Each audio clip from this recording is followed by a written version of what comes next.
Қайырлы күн достар, бүгін сіздерге ешқандай таразының көмегінсіз және де пеште емес жай ғана табада пісетін торттың рецептісімен бөлісетін боламын.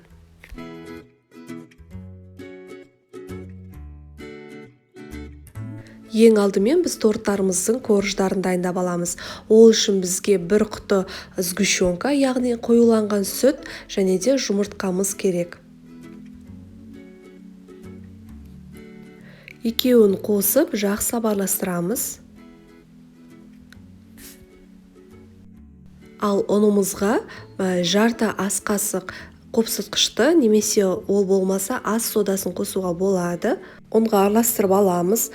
Бізде 30 ас қасық ұн, яғни дәл осындай мөлшерде болуы керек.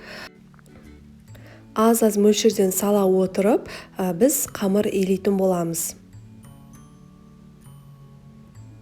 Ең алдымен мен осындай силиконды қасықтың көмегімен араластырдым. Одан соң қолыммен жақсылап қамыр илейтін боламыз.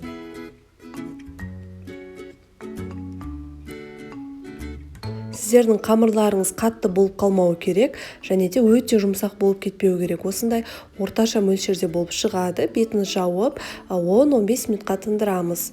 Мінекей уақыт өтіп шықты. Енді біз оны 8 бөлікке бөліп шығамыз. Теңдей бөлуге тырысыңыздар, дәл осылай. Бір бөлігін алып, қалған бөлігі міндетті түрде ыдысқа салып, бетін жауып қойыңыздар, өйткені кеуіп кетуі мүмкін. Оқтаудың көмегімен жайып шығамыз. Жұқалап жаюға тырысыңыздар, қатты жұқа болып кетпеуі де керек. Бір тегіс етіп жаюға тырысыңыздар. Одан соң мендегі 20 сантиметрлік тарелка. Осының көмегімен әдемі формаға келтіріп аламыз. Кескін жасаймыз, яғни бір тегіс етіп шығу үшін біздің корждарымыз. Осылай артық бөлігін алып тастаймыз. Оны біз соңында корждарды сәнеуге керек болады. Табамыз қызып болғаннан соң астын баяу отқа қойып, корждарымыз қызарғанша пісіріп аламыз. Бетін жауып пісірсеңіздер де болады. Міндетті түрде асты баяу отта болуы керек, өйткені корждарымыз күйіп кетуі мүмкін. Әр коржды пісіргенге, яғни әр бетін пісіргенге 2-3 минут уақыттай кетеді.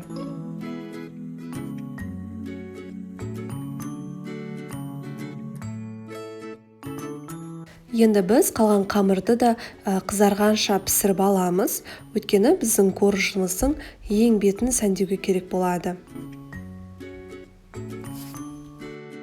Енді біз кремін дайындаймыз. Ол үшін бізге 20% қаймақ керек, граммы астында жазылады. Жоқ дегенде 400-500 грамм қаймақ керек. Сіздер қаймақты барынша көп қоссаңыздар, соншалықты сіздердің торттарыңыз жұп-жұмсақ болып дайын болады. Сол үшін барынша қаймақты көбірек қосуға тырысыңыздар. Оның үстіне 180 грамм сгущенкамызды қосамыз, яғни жарты банка сгущенка. Міне біздің креміміз дайын болды. Енді біз корждарымызды жинаймыз. Сіздердің корждарыңыз шамалы осылай қаттырақ пісуі мүмкін. Оған алаңдамаңыздар. Өйткені сіздер қазір крем жағу барысында ол корждар кремді өзіне сіңіріп, дайын болған кезде жұп-жұмсақ болып шығады. Мен осылай формада жинадым, ол маңызды емес. Әр коржға 2-3 ас қасық кремді қоса отырып, дәл осылай жайып шығамыз. Барлық корждарымызға кремімізді жайып шығамыз.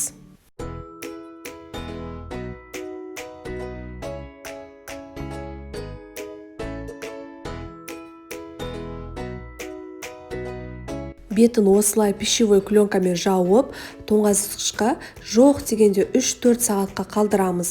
Мен түнде дайындадым, яғни бір түн менің тортым холодильникте тұрды, яғни тоңазытқышта. Сіздер де дәл осылай бір түн қалдырсаңыздар, корждарымызға крем жақсы сіңіп жұп-жұмсақ болып шығады. Мінекей достар, біздің тортымыз дайын болды. Қалаларыңызша жеміс-жидекпен әсемдеуге болады. Міндетті түрде жасап, балаларыңызды қуантыңыздар. Өйткені бұның құрамы ешқандай қоспасыз, қол жетімді азық-түліктерден жасалады. Менің каналыма жазылуды ұмытпаңыздар. Ұнаса лайк басып, комментарий қалдыруды ұмытпаймыз. Сіздермен бірге болған Арайдың асханасы.